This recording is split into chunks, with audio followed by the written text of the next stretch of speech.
안녕하세요. 저는 이제 막 40대에 입문한 여자입니다. 오늘 저에게 너무 속 시원한 일이 있었습니다.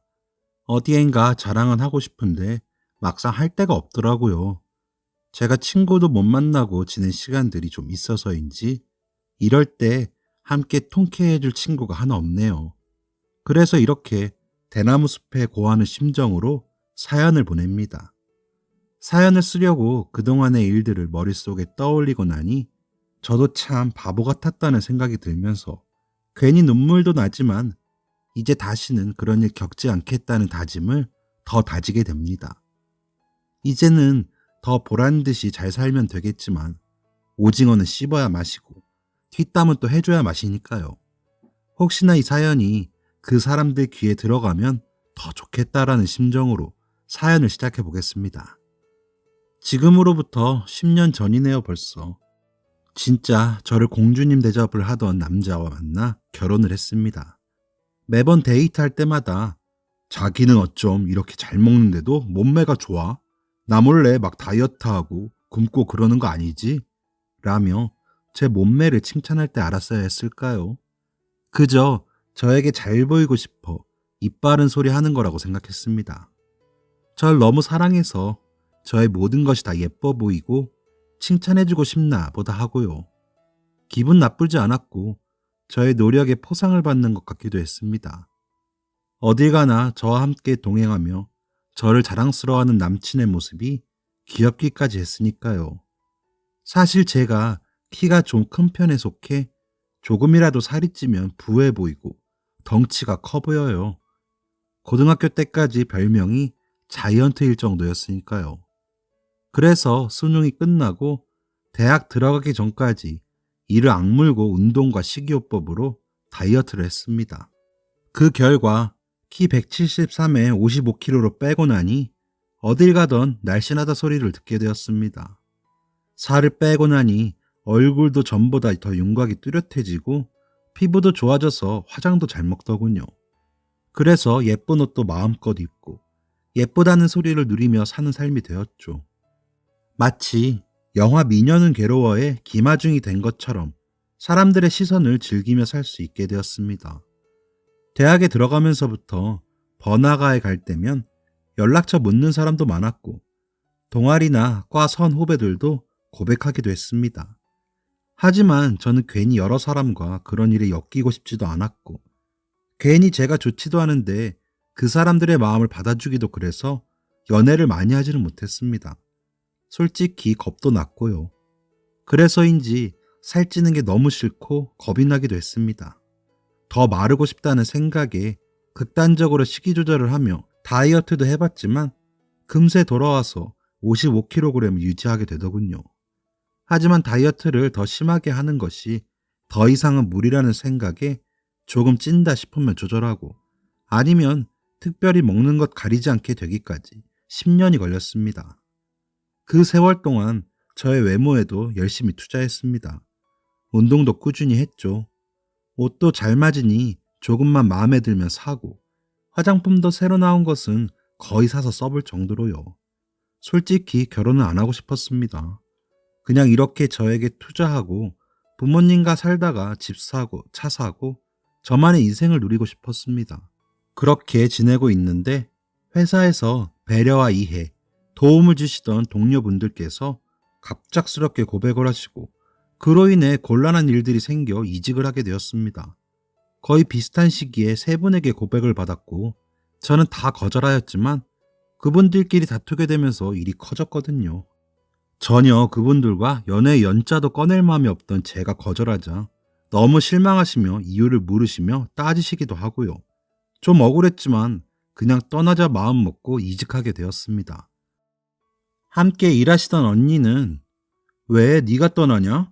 네가 저 사람들한테 뭐라고 했어? 라고 대신 화도 내주시고 그분들께 따져도 주시기도 했지만 괜히 저 때문에 일이 커진 것 같아 저만 사라지면 될 거라는 생각도 들었습니다. 이직한 회사에 가자마자 저를 극진히 모시며 처음부터 결혼하고 싶다고 저돌적으로 나서는 남자를 만나고 나니 생각이 좀 달라지더군요. 키도 저만하고 삐쩍 마르긴 했지만 매너 좋고 저를 진짜 좋아하는 게 느껴진다고 해야 할까요? 그저 빙빙 돌다가 은근히 떠보고 고백하던 다른 남자들과는 달리 처음부터 저에게 대놓고 호감을 표시하는 모습도 마음에 들었습니다. 그래서 그 남자와 결혼을 결심하게 됐습니다. 너무 이리저리 치이다 보니 이런 사람이라면 믿고 결혼해볼까 하는 아니란 생각도 있었던 것 같습니다. 그리고 결혼을 하고 나면 주변에 그런 일로부터 벗어나지 않을까 하는 생각도 컸고요. 그래서 그 사람의 마음을 받아주기로 하고 구체적인 결혼 이야기가 나와 모은 돈을 보니 별로 없더군요.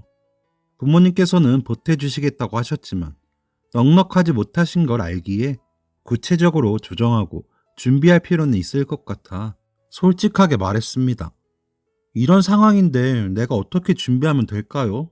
라고 하자 남자는 어휴, 이렇게 예쁜데 돈까지 많으려고 그랬어요? 괜찮아요. 이래봬도 우리 부모님께서 내 앞으로 해놓으신 집도 있고 나도 모아놓은 돈 있어요. 진짜 몸만 와도 돼요. 예쁘니까 다 돼요. 하더군요. 그러면서 덧붙이는 말이 이렇게 예쁘게만 있어주면 나는 다 괜찮으니까 걱정 말아요. 대신 계속 이렇게 예쁘고 날씬해 줄 거죠? 라고 하더군요.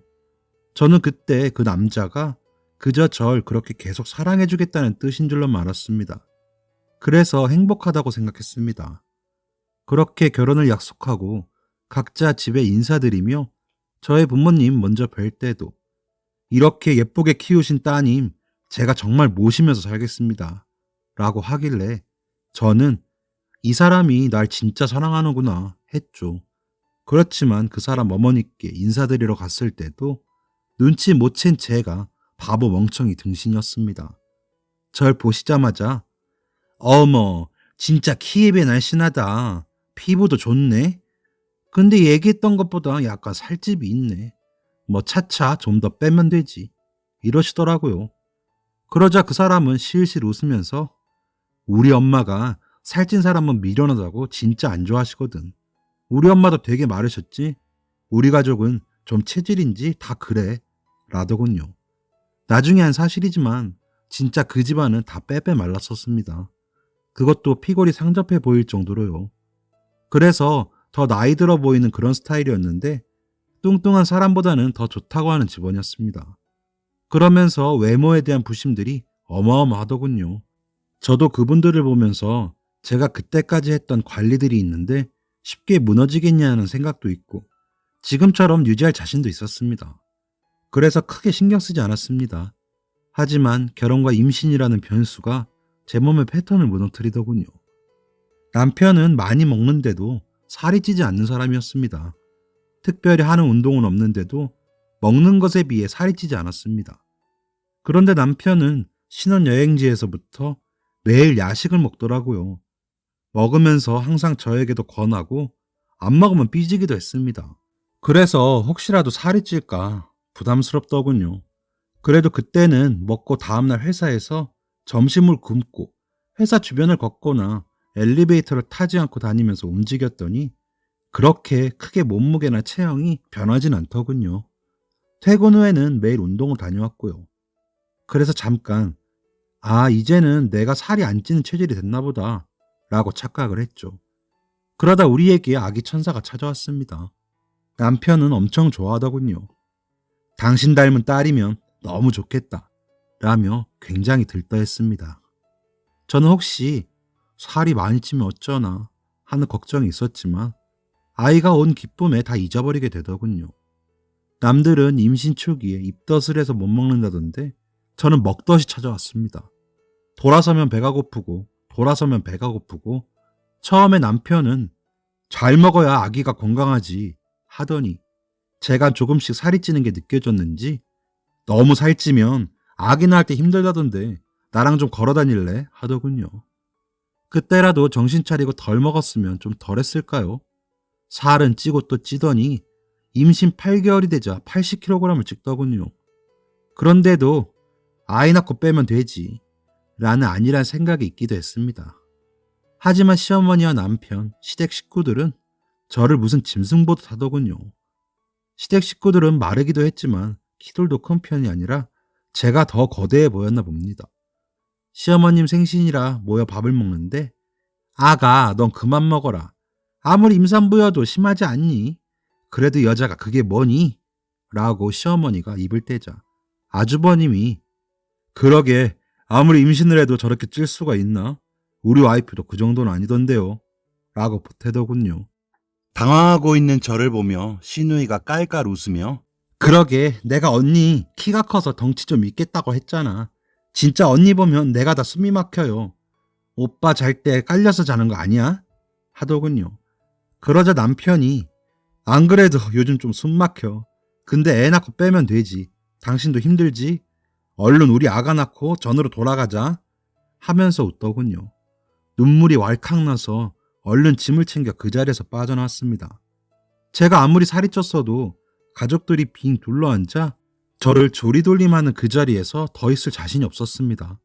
형님이 따라 나오셔서 저를 토닥여 주시더군요. 동서, 이 집 식구들 다들 제 멋에 취해서 그래. 이해해. 우리 애 아빠는 지금도 내 밥그릇 빼서 나 애 셋 낳는 동안에도 살찌면 이혼이라고 얼마나 그랬다고. 지들은 앞만 먹어도 살 안 찐다고 저런다니까. 그럼 뭐해. 다 찌글찌글한데. 속상해도 아기 생각해서 풀어. 라고 하시는데 참았던 눈물이 쏟아지더군요. 그래서 죄송하다는 말만 남기고 먼저 집으로 와버렸습니다. 집으로 돌아온 남편은 오히려 저에게 화를 내며 아니 없는 얘기 한 것도 아닌데 그렇게 집으로 와버리면 어떻게 해? 어머니가 얼마나 마음 상해하셨는지 알아? 라며 몰아붙이더군요. 저는 참았던 눈물이 쏟아져 아무 말도 못하고 울기만 했습니다. 남편은 그런 저를 달랠 생각은 없는지 다시 밖으로 나가버리더군요. 그렇게 혼자 한참을 울다가 잠이 들었는데 남편이 야식을 먹으며 누군가와 통화를 하는 소리를 듣고 잠이 깼습니다. 아이고 알았어요. 안 그래도 지금 깨서 또 먹을까봐 조용히 먹고 있어요. 아유 잘하셨다니까. 그렇게 충격받으면 좀 덜 먹겠지. 그러니까 이번에만 모른 척하고 넘어가요. 에휴 마음은 상했겠지. 그래도 뭐 어쩔 거야. 주무셔요. 라며 끊는 것을 보니 시어머니와 통화한 것 같았습니다. 그때 느낀 모멸감과 배신감이 얼마나 컸던지 당장이라도 친정집으로 가고 싶었지만 임신한 딸이 밤중에 울며 찾아가면 놀라실까봐 참고 또 참았습니다. 안 그래도 병원에서 살이 너무 찌는 거 위험하니 체중 조절을 할 필요가 있다며 식단을 짜주셔서 그대로 하고 있었고 아이만 낳고 나면 전처럼 돌아갈 수 있을 거라고 믿고 또 믿었습니다. 그렇게라도 위안을 삼지 않으면 진짜 미쳐버릴 것 같기도 했거든요. 다행인지 임신 막달까지 살이 더 찌지는 않았습니다. 그리고 예정일보다 한 3일 먼저 4.02kg에 건강하고 씩씩한 아들을 낳았습니다. 어찌나 예쁜지 진짜 눈에 넣어도 안 아프겠더라고요. 또 아이를 안고 너무 감격해하며 좋아하는 남편을 보니 전에 무조건적으로 절 사랑하던 모습이 떠올라 마음이 풀리기도 했습니다. 그리고 아이에게 전념할 생각으로 육아휴직이 끝나는 대로 퇴사하기를 바라는 모습에 자식 보고 산다는 말이 실감나기도 했고요. 그러면서 남편은 제 산후조리에 엄청 공을 들였습니다. 저는 산후조리를 조리원 3주, 도우미 2주, 친정엄마가 2주를 도와주셨는데 모두 다 남편이 먼저 권한 것이었습니다. 친정엄마가 와 계실 때도 너무 잘 도와줘서 송서방, 남자가 어떻게 이렇게 잘 알아? 진짜 내가 사이는 잘 만났네. 고마워. 라고 할 정도로요. 그때 남편의 답은 그래야 얼른 몸 회복해서 전으로 돌아가죠. 였습니다. 저는 그 대답을 그래도 내 생각하는 사람은 저 사람뿐이구나 라고 생각했습니다. 심각한 착각이었지만 말이죠. 조리원, 도우미, 친정 엄마의 도움으로 산후조리를 끝냈을 무렵이 되니 10kg이 빠졌습니다. 남편이 너무 좋아하더군요. 그러면서 이렇게 쭉쭉 빠지면 금방 전으로 돌아가겠다. 근데 운동은 좀 해야겠어. 체형이 좀 변한 것 같지 않아? 라고 하길래 금방 돌아가서 나한테 살쪘다고 했던 말들을 다시는 못하게 할 줄 알아. 라며 으쓱대기도 했습니다. 하지만 아이를 키우는 일이 생각보다 체력 소모가 많이 되더군요. 아이 젖주고 나면 얼마나 배가 고픈지 간식을 수시로 먹게 되더라고요. 엄마가 찰떡이랑 두유랑 잔뜩 해서 냉동실에 넣어 놓으시고 냉장고에 채우고 가셨거든요. 그래도 더 찌진 않으니 다행이다. 이 시기만 지나면 운동하자 라며 위안을 삼았습니다. 그런데 아이 재우고 나니 운동은커녕 미뤄진 집안일하고 돌아서면 배가 고파 남편이 먹는 야식을 거들고 있더라고요. 남편은 생각처럼 빠지지 않는 저의 살들에 실망을 한 건지 가끔은 절 보며 한숨을 쉬더군요. 그런 남편을 보면서 약간 뜨끔하기도 했지만 조금만 더 있다가 빼자고 다짐만 하며 미루다 보니 아이 돌잔치 할 때가 됐습니다. 아이를 보여드리러 시어머니께도 자주 갔었지만 아기가 태어난 후로는 저에게 살 이야기를 안 하시기도 했고 제가 더 잘하면 그런 이야기는 이제 좀 잊으실 거라고 생각하기도 했습니다. 무엇보다 저희 아이를 너무 예뻐해 주셔서 그래도 아이 할머니니까 잘 지내자라는 생각도 컸죠. 그런데 하루는 전화를 하셨더군요. 얘, 너 다이어트 좀 하고 있니? 애기 돌잔치 때까지는 좀 더 뺄 거지? 너 아무리 아기가 주인공이라도 애 엄마가 너무 뚱뚱해서 그러고 있으면 못 써. 신경 좀 써라. 너희 아버님 손님도 오실 건데 알았지? 하시더군요. 그래서 네 어머님 하는 데까지는 해볼게요 라며 웃었습니다. 아이 생각해서 하시는 말이라고 생각하기로 했거든요. 그저 우리 아들이 예뻐서 그냥 다 좋았던 것 같습니다. 그리고 이제 슬슬 살을 뺄 때도 됐다고 생각하기도 했으니까요. 야식도 안 먹고 아이와 더 열심히 놀아주기도 하며 나름 노력을 했지만 손목 발목만 아플 뿐 살은 안 빠지더라고요. 돌잔치 날까지도 제 살은 빼지 못하고 말았습니다. 돌잔치를 치르며 만난 사람들 모두 절 보며 놀라더군요. 그런 사람들을 보며 저는 제 자신이 살이 쪄서 너무 창피하고 부끄러웠습니다. 남편도 저와 함께 다니기보단 아들만 데리고 사람들에게 인사하더군요. 시댁 식구들도 자기네들끼리만 모여 아이와 사진 찍고 하는데도 좀 가만히 있었습니다. 친정 식구들이 와서 괜히 제가 안쓰러웠는지 별말 없이 손을 잡고 돌아서는데도 그저 웃기만 했죠. 아이 돌잔치를 망치고 싶지 않았으니까요. 그냥 아이만 건강하게 잘 키울 수 있다면 괜찮다라고 자기 암시를 걸기도 한 것 같습니다. 돌잔치가 끝나고 나서 얼마 후 결혼 전 옷들이 자리를 너무 많이 차지해 당근마켓으로 팔려고 정리하는데 마음이 아프더군요. 이제는 들어가지도 않는 사이즈의 옷들을 바라보며 마음이 아팠지만 처분해서 아이 물건 새로 살 생각에 즐겁게 정리하고 있는데 남편이 이제 아예 포기를 한 거야? 진짜 당신 너무하는 거 아니야? 라고 하더군요. 그래서 어차피 살 빼도 애 낳기 전 거는 못 입는데요. 이거 다 정리해서 당신 셔츠도 하나 살까요? 라며 웃어넘겼습니다. 제가 살을 못 빼니 살림도 더 꼼꼼히 하고 시부모님께도 더 많이 들리고 전화도 더 자주 했습니다. 다음은 잡히고 싶지 않았거든요. 그러다 아이 물건이나 엄마들 소품 같은 물건을 파는 쇼핑몰을 열어볼까 싶어 결혼 전에 모아놓았던 비상금으로 작은 규모로 시작하게 되었습니다. 아이와 함께 할 수 있는 물건이다 보니 부담도 덜하고 남편이 은근히 생활비 많이 든다고 짜증을 내기에 눈치 덜 보고 싶어 시작했죠. 장사가 잘 되진 않았지만 일하는 시간 대비 아이 옷값, 간식값 벌 정도는 되었기에 재미를 붙이며 하고 있었습니다. 그런데 그 즈음부터 남편이 주말에 아이만 데리고 외출을 하더군요. 처음 한두 번은 아이가 이제 저랑 잘 떨어지고 제가 일을 시작하니 도와주나 싶어 고마웠습니다. 그런데 너무 자주 나가고 다녀올 때마다 배가 안 고프다고 밥도 안 먹어서 이상하게 생각하고 있었습니다. 집에서는 아이와 밥 먹을 때 잘 챙기지도 못하는 사람이 아이와 나가서 밥을 먹고 왔다는 게 이상하더라고요. 그러던 어느 일요일 외출 후 돌아온 아이를 씻기고 나왔더니 소파에 앉아 남편이 자고 있더군요. 전화가 오는 줄도 모르고요. 발신자가 시어머님이시기에 얼른 받았는데 제가 입을 뗄 새도 없이 아들 오늘 그 집 맛있었지? 우리 아들 맛있는 건 먹이고 싶은데 그 덩치 큰 것까진 보기 싫어서 그랬는데 눈치 못 채지? 라는 겁니다. 그래서 어머님 아범이 피곤한지 자네요. 깨면 다시 전화라고 할게요. 라고 끊어버렸습니다. 충격도 받고 전에 지나갔던 일들이 떠오르며 모멸감이 올라오더군요. 그래서 남편을 깨웠습니다. 아무리 그래도 사람을 빼놓고 이러는 거 아니야. 나 당신 와이프야. 어쩜 어머니랑 똑같이 일해? 라며 화를 냈죠. 진짜 크게 소리치고 싶었지만 아이 때문에 꾹꾹 누르며 말하는 절 보며 단 1초의 망설임도 없이 당신 살 더 찔까봐 그러지. 주말에라도 애가 없으면 좀 덜 먹을 거 아니야. 애 보느라 힘들어서 더 먹는다며? 나는 뭐 편한 줄 알아? 나도 주말에 좀 쉬고 싶어. 라는 겁니다. 기가 차서 말이 안 나오더군요. 내가 내 발등 찍었구나 싶어.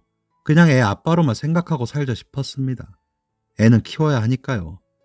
다음날 시어머니께 문자가 왔더군요. 그러게 진작에 살 좀 빼고 그러면 얼마나 좋니? 너 아가씨 때 입던 옷들 다 팔았다며? 진짜 애 뚱땡이로 살려고 마음먹은 거니? 너 아들도 생각해라. 애가 엄마 창피해서 어린이집이며 유치원이며 학교는 어떻게 다니니? 다 너 생각해서 그런 거니까. 제발 살 좀 빼! 라고요. 기가 차서 단문도 드리지도 않고 한동안 울었습니다. 그리고 전신 거울 앞에서 절 보는데 진짜 서글프더라고요. 결혼하고 변변한 옷 한 벌 못 사고 아이 좋은 거, 남편 좋은 거 챙기며 살았는데 그 대접이 이런 건가 싶어서요. 그래도 우리 아들 생각해서 다가오는 추석에 음식 잘해가자 생각하고 있었습니다. 참 미련했죠. 며칠 있다가 시어머니께 전화가 오더군요. 받기 싫었지만 나중을 생각해 웃는 척 받았습니다. 어머님 무슨 일이세요? 라고요. 그러자 시어머니는 예, 이번 추석에는 그냥 아범이랑 정원이만 보내고 너는 친정 가서 좀 쉬어라. 알겠지? 이러시는 겁니다. 그래서 왜요 어머님? 무슨 일 있으세요? 했더니 이번에 너희 작은 집에서 오신다는데 그 집 아들 결혼할 여자를 데리고 온다 그러더라. 근데 너처럼 뚱뚱한 애가 있으면 좀 창피하잖니? 너도 좀 그렇겠지. 그러니까 정훈이랑 아범만 보내 알았지? 라고 말씀하시더군요. 더 이상 참지 못하겠더군요. 아니요 어머님 아범만 보낼게요. 정훈이는 엄마랑 있는 거 더 좋아해요. 그리고 제가 창피하신데 저희 정훈이는 안 창피하세요? 진짜 너무하세요. 하고 전화를 끊어버렸습니다. 씩씩거리고 있는데 남편에게서 전화가 오더군요. 받았더니 당신 창피할까봐 어머님께서 생각해 주신 건데 꼭 그렇게 삐딱해야 해? 나도 사촌동생 보기 창피해. 당신 가서 있으면 저 물침대 같은 사람이 형수라고 할 거 아니야. 당신은 이제 부끄러움도 없어. 라며 오히려 더 화를 내더군요. 남편의 이야기를 듣자니 이게 뭐지? 내가 왜 이런 대접을 받아야 하지? 나도 나만 생각하면서 예전처럼 할 수 있지만 못하는 건데? 라는 생각이 들며 제가 차가워지는 게 느껴졌습니다. 눈치 없는 남편은 제가 대꾸가 없는데도 형수 이번에 어머니가 프라다에서 옷 사줬대. 당신은 맞는 사이즈가 없어서 사줄 수도 없었지만 사고 싶지도 않으시더래. 진짜 당신은 좀 느끼는 거 없어? 라며 의기양양해서 이야기하더군요. 제 머릿속에서는 이제는 더 이상 못 참겠다. 이혼하자. 뭐부터 준비하지? 라는 생각만 떠오르더군요. 하지만 남편의 뻔한 월급에 시부모님 명의로 된 이 집, 재산 분배는 어찌해야 할지 막막하더군요. 아이는 꼭 제가 키우고 싶었습니다.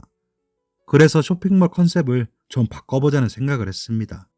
그래서 제가 직접 착용을 한 옷들을 올리려고 집에서 옷들을 입고 사진을 찍고 했습니다. 제 속을 알 리 없는 남편은 왜? 이제는 아예 큰 사이즈 옷만 입게? 그렇게 큰 걸 누가 입냐? 이불로 쓰면 몰라도 커튼인지 옷인지 구분도 안 간다. 라며 비웃기만 하더군요. 처음 3개월은 주문량이 거의 없었습니다. 하지만 갑자기 주문량이 늘더군요. 혼자 하는 게 힘들어서 알바를 뽑아야 할 정도로요.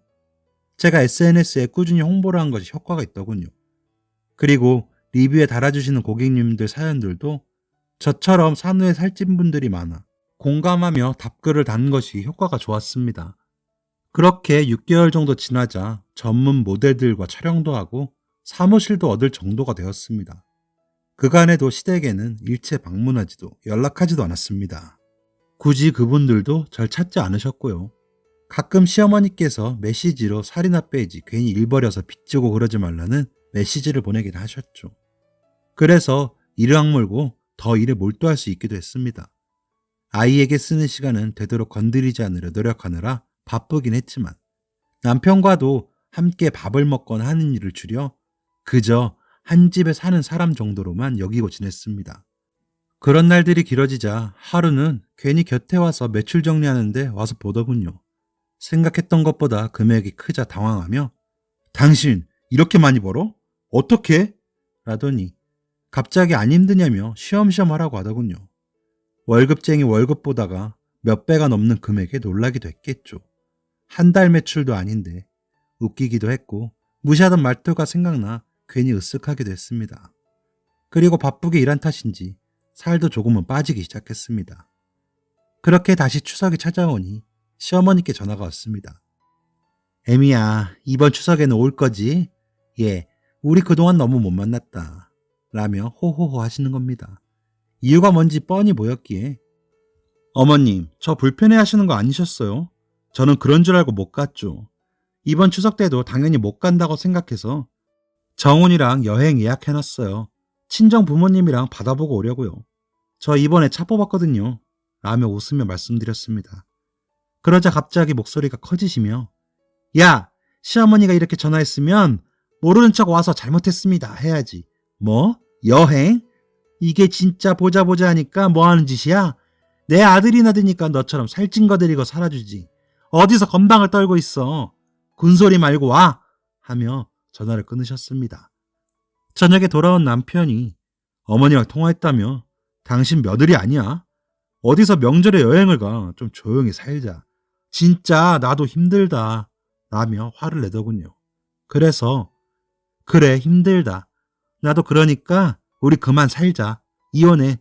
내가 이제 그만 당신 놔줄게. 라고 해버렸습니다. 그랬더니 남편이 팔짝 뛰며 무슨 이혼을 해?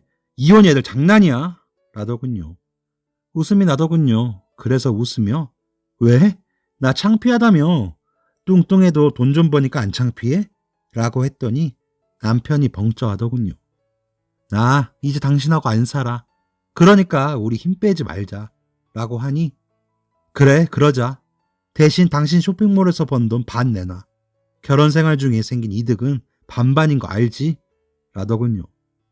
그런 잔머리 굴릴 생각 말고 변호사나 좀 만나봐. 난 그럴 생각이 전혀 없으니까. 그러곤 짐을 챙겨 친정으로 가버렸습니다. 사실 부모님께는 미리 기띔도 해놓았고 아이 유치원도 친정 동네로 보냈습니다. 일 핑계를 대며 친정엄마가 아이를 봐주기로 했다며 제가 데리고 왔다 갔다 했거든요. 주말이 아닐 때는 아이에게 관심이 없던 남편은 얘기했는데도 잊어버렸을 겁니다. 그러면서 아이와 제 짐을 조금씩 옮겨놓아 집이 휑한데도 모르더군요. 그동안의 수입으론 부모님 대출금 갚아드리고 제 통장에 있는 돈은 그리 많지도 않았습니다. 다음날 집에서 나머지 제 집만 챙기고 있는데 시어머니께서 오셨더군요. 이게 뭐 하는 짓이야? 너 이제는 보이는 게 없니? 살찐 걸 살쪘다고 하지. 그럼 뭐라고 하니? 꼴에 자존심은 살아서는. 그러시더군요. 그런 시어머니를 보니 더 말도 섞고 싶지 않아. 어머님, 그러니까 아범 돌려드릴게요. 저보다 더 날씬하고 예쁜 며느리 얻으세요. 라며 짐을 챙겨 나와버렸습니다. 그날 저녁 친정 집 앞으로 찾아온 남편은 다 당신 생각해서 그런 거잖아. 당신 건강 해칠까봐. 그래, 내가 미안해. 그러니까 우리 이러지 말자. 정훈이는 무슨 죄야? 그러며 울더군요. 어이가 없어 웃음밖에 나오질 않았습니다. 날 생각한다는 사람이 나랑 눈도 안 마주치니? 당신, 내가 물만 마셔도 한숨 쉬더라. 그런데 내 쇼핑몰은 탐이나? 라고 하니 진짜 이럴 거야. 그럼 돈이랑 애는 놓고 가. 정훈이 내 아들이야. 하더군요. 그래서 그래 알았어. 나도 당신 같은 사람 있고 재혼하고 싶어. 나 아직 젊은데 고마워. 정훈이한테는 내가 얘기 잘할게. 라고 했습니다. 그랬더니 정색을 하며 당신 진짜 미쳤어. 애는 엄마가 키워야지. 무슨 소리 하는 거야.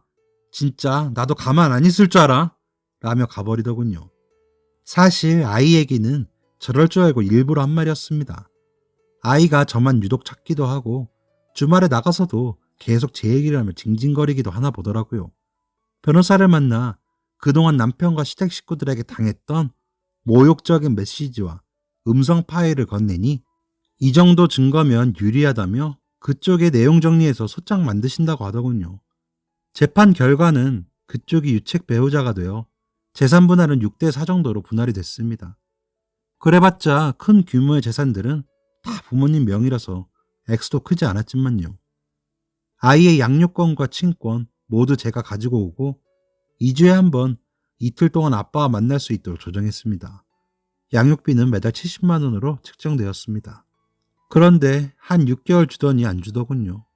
아이 만나러도 한 달에 한 번 올까 말까 하는데 아이도 특별히 아빠를 찾진 않았습니다. 그렇게 이혼을 하고 한 3년간은 일에 더 매진했습니다. 이제는 잘 자리 잡아서 오프라인 매장도 백화점에 입점되어 매장이 꽤 되고요. 아이는 어느새 초등학생이 되었고 저와 데이트하랴 공부하랴 바쁘답니다. 그리고 근 2년 동안 바쁜 시간을 쪼개어 개인 트레이너와 운동을 하고 식이요법을 병행하며 과거의 저보다 더 관리를 했습니다. 그 결과 살은 10kg 정도를 감량하면서 근육량은 더 늘더군요. 이제 나이가 있어 근육량이 중요하다고 하더라고요. 그 덕분에 몸매는 더 단단해지고 탄력이 생겨서 흔히 말하는 서구형의 글래머러스한 몸매로 변하게 되었습니다. 제가 이렇게 되기까지 함께하던 트레이너 선생님은 저를 다른 회원들과 달리 더 신경 써서 도와주고 옆에서 응원해 주셔서 의지를 많이 하게 되었습니다. 그래서 개인적으로도 더 친해지게 되어 헬스라인 런칭하며 동업까지 하게 됐죠. 그분도 저처럼 이혼을 하고 딸을 키우고 있어 일 외적으로도 말이 잘 통해 데이트를 시작했고 지금은 결혼 약속을 한 상태랍니다. 트레이너 일을 하는 사람이라 저의 식단과 운동을 잘 잡아주고 있어요. 아이들도 1살 차이라 잘 지내고요.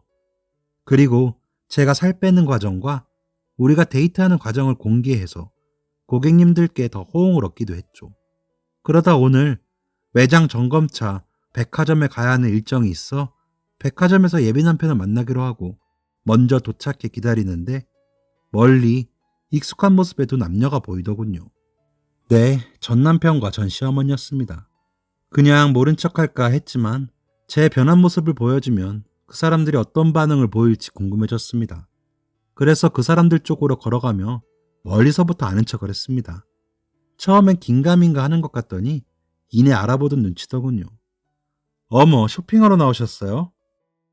라는 절 보는 전 남편과 시어머니는 절 한참을 뻔히 보더니 마지못해 아는 척을 하더군요. 그러더니 이내 못 참겠는지 아니, 당신 어떻게 이렇게 변했어?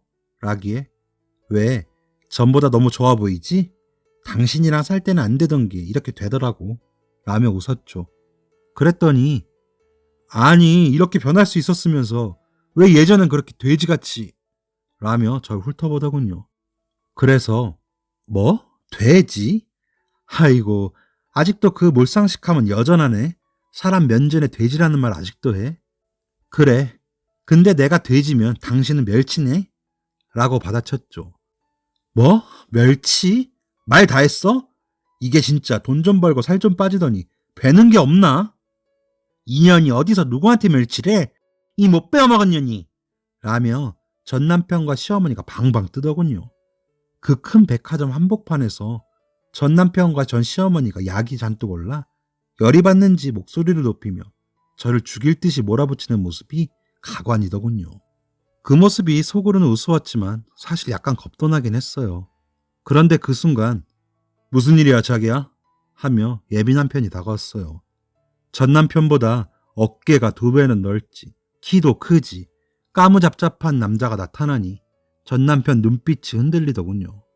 그리곤 이내 상황 파악이 되었는지 말투가 급하게 공손해지는 게 아니겠어요? 아니 그게 아니라 요 하더니 엄마 가자 하며 전 시어머니의 팔을 끌고는 서둘러 자리를 떠나버리더군요. 전 시어머니는 전 남편의 손에 끌려 따라가면서 끝까지 저에게 눈을 흘기는 것을 잊지 않았지만 저도 끝까지 웃어줬습니다. 그들이 떠난 후 예비 남편이 어리둥절해하면서 무슨 일이었어 도대체? 라고 묻길래 웃으면서 별거 아니야. 내가 모르고 아주머니 발을 살짝 밟아서 죄송하다 했는데 엄청 성질내시더라고. 내가 돼지처럼 무겁나 봐? 했더니 예비 남편이 당신이 돼지? 에이 그런 말 하지 마. 이렇게 예쁜 돼지가 세상에 어디 있냐? 라며 절 다독여 주더군요. 진짜 쾌감이 느껴질 정도로 좋은 기분으로 예비 남편과 일을 마치고 데이트까지 하고 집으로 돌아왔습니다. 10년 묵은 체증이 쑥 내려가는 기분에 유난히 데이트가 즐겁더군요. 과거에 전 남편과 시어머니께 받은 상처들과 남은 앙금마저 다 사라진 기분이 들었어요. 여러분, 소중한 사람이 있다면 제발 상처 주는 말을 하지 말고 사는 게 좋은 것 같아요. 말 한마디에 천냥빚도 갚는다 라는 말이 틀린 게 하나도 없다는 걸 다시 한번 느낀 날이었습니다. 날이 부쩍 추워지네요. 건강에 유의하시고 환절기 감기 조심하시고 모두 건승하시길 바랍니다. 감사합니다. 지금까지 사연 들어주셔서 감사합니다. 사연이 재밌으셨다면 구독과 좋아요를 눌러주세요. 감사합니다. 안녕히 계세요.